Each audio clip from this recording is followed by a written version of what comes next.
Strange but true stories. Tales from the light side, the dark side, and the other side. I'm Steve White. We get a lot of email in our Strange but True inbox. We try to respond to as many as we can, and certainly appreciate all of you sharing the really strange things that have happened to you over the years. Sometimes the stories sent to us aren't very long, and so they don't work very well with our format. But today, I thought we'd share some stories of varying lengths with you that we received recently. There's not a theme for today's show other than that these are all viewer-submitted stories to strangebutTruestories2@gmail.com. To start off, Attilia shared this freaky story with us, and she would really like to know if this has happened to anybody else. She writes, "Me and my boyfriend have lived together for 2 years. He wasn't open to the possibilities of the beyond or the paranormal as much as I was, but at one point he did become interested in astral projection and out-of-body stories. So it's been nice to have a common subject that we can talk about. He says he wants to believe, but he has to see some proof. We did have a similar experience in which we passed this room in our house, and just for a few seconds, we smelled burning candles, or possibly some incense coming from the room. It was just a whiff, and there weren't any candles or incense actually burning anywhere in the house. And so I would go back to the spot to try to smell it again, and it was gone. Now, this happened to us separately on 2 different occasions. So that's just to give you a little backstory to what really happened that I wanted to share. So we began watching the X-Files series, and we watched 1 episode a night. Well, we got to the episode when some secretary gets justice for her dead boss with the help of his ghost. So we're watching, and X-Files not really that scary, but I liked to tease my boyfriend and jokingly ask him if he was afraid. Of course, his answer was no. But he said he really wants proof of ghosts. He can't believe it as it is. Well, I continued to joke and say, "Did you hear that, ghosts? How about some proof?" And we went back to watching our show. Well, after watching our lone episode of the night, we went off to bed. Well, in the morning, I noticed a handprint on his arm. He usually sleeps on his belly, and my first thought was he just slept funny with his hand on his arm, and he did this to himself. But there's something about this handprint that was just freaky. The mark looked so clear, like it had been burned into his skin. The edges of the phalanges looked sharp and defined, that there was no way that he did this to himself. I mean, check out these photos. Well, we started to freak out. This handprint was creepy. I put my hand on the print to compare, and it was smaller than my hand, so I hadn't done it to him. And I have pretty small hands myself. The freakiest thing about it was that it lasted for a very long time. More than half an hour it took for that print to fade. Well, he asked me to slap him really hard on his other arm to compare if the edges would be as sharp and how long it would take to fade. Well, the test was conclusive. My slap print looked different, and it lasted only a few minutes or so. We wanted to believe that there was a logical explanation for it, but we exhausted all the possibilities that we could think of. It was clear to us that something had burned its hand into his skin to let us know that the beyond really exists. He stayed all day and searched high and low on the web for other people that had had a similar experience, just to see if he could make sense of it. Nothing freaky happened since that day, but it was the proof he needed that something really does exist on the other side. A young lady who's a longtime subscriber to SBT and also a Patreon supporter of ours shared her own true ghost encounter. I grew up in an apartment building owned by an older couple, the Hayes family, who treated my family more like extended family members of theirs rather than like tenants. Mr. and Mrs. Hayes gave us children presents when we graduated high school, allowed us to sleep at their apartment when our family had visiting relatives and more beds were needed, and similar kindly actions that combined with the loving atmosphere my parents provided. It made for a very happy childhood. In return, my parents regularly helped Mr. and Mrs. Hayes, who did not have kids of their own. My dad would change their flat tires. My mom would cook special dishes that they particularly enjoyed, things like that. It was this last habit of my mom's, which was cooking for the Hayes, that led me to the most frightening thing that has ever happened to me. The apartment building had 3 units. Our family lived on the first floor. The Hayes had the second, and Mrs. Hayes's elderly 91-year-old mother, Mrs. Brown, was the sole occupant of the small third-floor apartment. Mrs. Hayes lovingly cared for her mother, and my mom would often help her by sitting with her mother if Mrs. Hayes had to go out, and by cooking meals for her to give Miss Hayes a much-deserved break in the ongoing routine of care. Mom had me carry up the food, and since Mrs. Hayes kept her mother's apartment door unlocked, I took the meals directly into Mrs. Brown and helped her settle the tray on her lap before I left.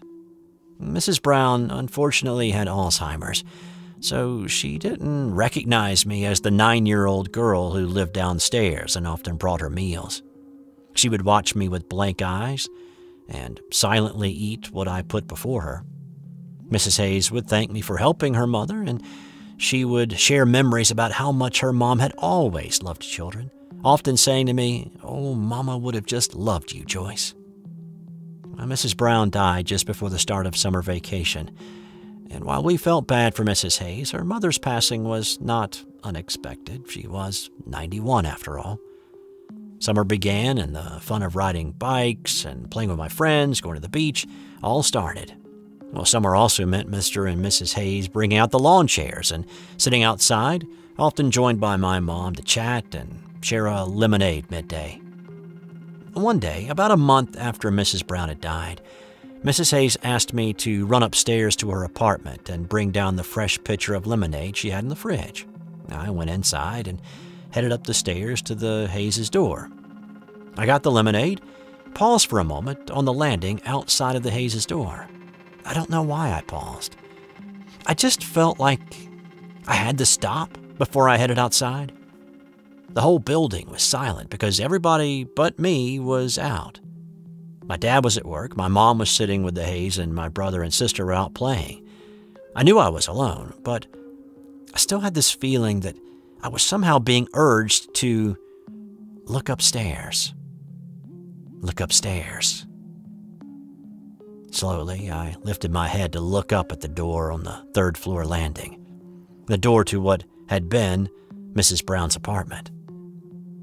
My eyes were drawn to the small window at the top of the door, and there she was. My stomach turned to ice as I saw the late Mrs. Brown quietly watching me from behind the glass. It was the same pale, wrinkled face surrounded by bright white hair that I had seen each time I had taken her food. But this time, her eyes were different. Instead of being unfocused and empty as they had been when she was alive, they were staring directly at me. And I knew she was completely aware that I could see her. I was too scared to scream, but not too scared to move. I didn't care that my jumping and running down the stairs to the outside door caused the lemonade to splash out of the pitcher. I just had to get away from that dead face and those staring eyes. I used my shoulder to push open the screen door and dashed over to hand the pitcher to Mrs. Hayes, who thanked me, but she did look surprised that I was out of breath. Without waiting for her to question me, I ran out of the yard and down the street to a large tree that I used as a retreat when I wanted to be alone to think. With my heart beating like a drum, I slid to the ground with my back against the trunk of the tree and tried to understand what had just happened to me. I couldn't. And still today, I can't. Next, Alora wrote to us, saying, "This happened last year. The bedrooms in my house are all the way in the back, and to get to them, you have to go down a hallway from the rest of the house. My bedroom is on the left of the hallway, my parents' room is on the right. Sometimes when my dad walked down the hallway for something, he'd vigorously rattle my doorknob for fun. Well, One day I was in my room walking towards my door, and right as my hand was about to grasp the knob, everything kind of fell sideways. It felt like I was falling sideways, and I could see everything else fold in with me. My eyes flickered back in my head, and everything felt kinda hazy for a half a second. At the same time this was happening, my doorknob rattled. I opened my door, but nobody was there. Nobody was down the hall either. And I heard my dad and my mom in the kitchen on the other side of the house. Nobody else lives with us. And my dog and my fish certainly couldn't have rattled the doorknob back and forth. I walked down the hall confused, and I asked my dad if he had rattled my doorknob just now. But my parents confirmed he didn't, and it was physically impossible to go from my room to the kitchen in just a second or so, especially without making noise on the creaky wooden floors. I don't really know what happened, but I think maybe I jumped in time to where my dad was actually rattling my doorknob, or something like that. In addition to that story, Alora also sent us this smaller tidbit. This story took place before I was born, and it was my grandfather's story. It was the 4th of July, and the whole family was in the driveway of my aunt's house having fun, grilling out, and waiting for the fireworks to start. My grandfather was sitting on the hood of his car when he heard his mother distinctly shout at him to come over where she was standing. He got up, took a step and a half, when a bullet landed right where he had been sitting. Everyone was like, "Oh my," and my grandfather told his mother he was sure glad she called him over when she did.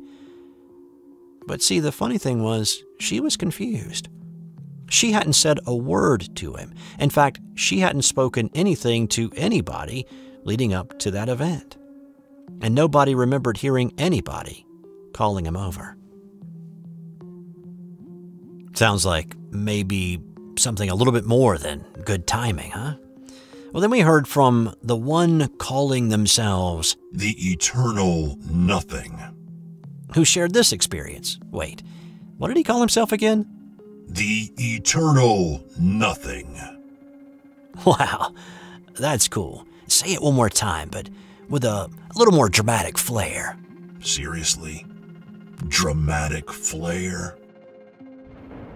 The Eternal Nothing.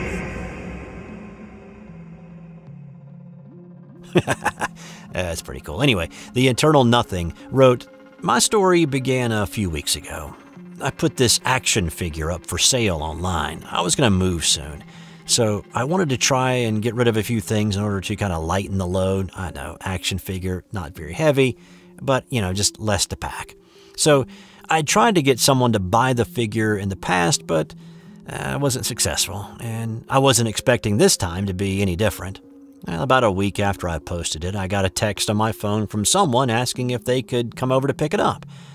Yeah, sure, absolutely. And they told me they would come over the next day. I was excited. Finally, someone responded to one of my ads. Well, around noon the next day, the person texted me to tell me that they were coming over in about an hour or so.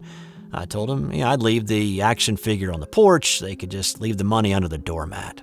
Well, right after I put my phone down, I looked out my window, and out of sheer curiosity, I wondered what the man would look like. At that moment, I had this vision. A bearded, overweight, Caucasian male wearing a blue-gray t-shirt, dark-colored shorts, a pair of black, thick-rimmed glasses, and a black beanie. Pretty specific. I also imagined that this person would drive a blue sedan. Now, the strange thing is that it felt so vivid, as if I was actually seeing this right outside my window. Mind you, I didn't know if the person was a guy or a girl. They only responded through text, and there was no name listed in the conversation or on the caller ID, so I couldn't have known. So about an hour passed, and I heard someone come to the front porch. I was thinking this must be the person who is buying the action figure. So They put the money under the mat, they take the action figure, and I looked out the window to see what they look like. And wouldn't you know it, it was the person from my vision. Bearded, overweight Caucasian male wearing a blue-gray t-shirt, dark-colored shorts, a pair of black, thick-rimmed glasses, and a black beanie. Exactly like what I'd seen. And what type of car did they get in? It was a blue sedan. I couldn't believe what I'd just seen. The person outside my house returning to their car was the same person I had just seen in my vision about an hour ago. And it left me wondering, did I glimpse the future? And then there's Brian from Chicago who wrote to us with his strange encounter. He writes, I've lived in Chicago my whole life, and I've always had this issue with sleep paralysis. At the time I had my weirdest experience, I was working for a roofing company and would sometimes do demolition as well. Well, there was one time we had to do a tear-off. That's where you rip off the entire roof and you replace it. Those sites are the worst because you have all this fiberglass and crap being ripped up and tossed off the roof, and it lingers in the air. And when you start putting the hot tar down, it opens your pores and it gets in and burns like hell. Anyways, while we were doing the cleanup for the day, I noticed this mirror in the alley next to our dumpster. It had a small crack in it, but it was still in good shape, so I took it home. It was one of those tall, thin mirrors, maybe like 5 feet by 2 feet. I placed it in my room across from the doorway, and I would check myself in it before leaving for work each day. After about a week of having this mirror in my house, I started hearing some voices coming from my window late at night. I just figured it was the neighbors talking, so I'd just go back to sleep. Well, it started getting annoying, and I'd lay on my back, stare at the ceiling until I could doze off. Well, one night I woke up at about 2 a.m. and I noticed a shadow standing in my doorway. It was short, about 5 feet, but it had the complete outline of a person. I brushed it off and turned on my other side, and I fell back to sleep. So I had this dream where I was walking around in a dark basement, feeling for a door, a wall, or anything. I was in a sort of nothingness. And then I felt this big, sort of like a big, fat woman come up from behind me and put me in a bear hug. And when I woke up, I was stuck and I could still feel something holding on to me. I was paralyzed. I knew this feeling all too well and practiced getting out of it multiple times before. I inched my head every time I breathed out and slowly was able to see a charcoal black skull-looking face that started growling. I was terrified. I started saying the St. Michael prayer in my head, and once I got to the part where it says, "Cast into hell," I was freed. I got out of bed, turned on all the lights, and I stepped outside. It was early enough that it was still dark, but the birds were chirping. I went back to my room, and as soon as I opened the door, I saw that mirror. And I kind of got this feeling that this was the reason all this weird stuff had been happening to me, and especially this night. And the little crack had grown to where it was all the way across it now. Well, I took it down. I took it straight to the alley, and I set it outside. And I chain-smoked cigarettes till I needed to start getting ready for work. I've never spoken to anyone about this, but as soon as I removed that mirror from my room, things went back to normal. No more voices, no more shadowy figures at the foot of my bed, no more charcoal black skulls staring into my soul. And since then, I've been able to sleep well. And we'll finish off this episode with a short story that has similar details to Brian's story, this one from William. I'm a 38-year-old guy, and I've always been intrigued by the paranormal, supernatural, and other oddities. I did have a lot of night terrors while I was growing up, demons trying to kill or take possession of my body, and I sleptwalked as well. Well, one evening in 1998, I was 15 or 16 at the time, I was sleeping calmly. I hadn't had nightmares in a while, but this night I suddenly woke up. Confused, I just sat up and looked around in the dark, and to my horror, there was a human-shaped shadow standing at the foot of my bed. It was darker than the rest of the room, softly illuminated by a faint moonlight. At first I was scared stiff, but then I thought it was my brother trying to prank me. I exclaimed, "Ha ha!" and shouted his name. I turned on the lights without turning away from the shadowy creature. Poof. Gone. Nothing. But wait, that had to be my brother. He had to be playing some kind of prank.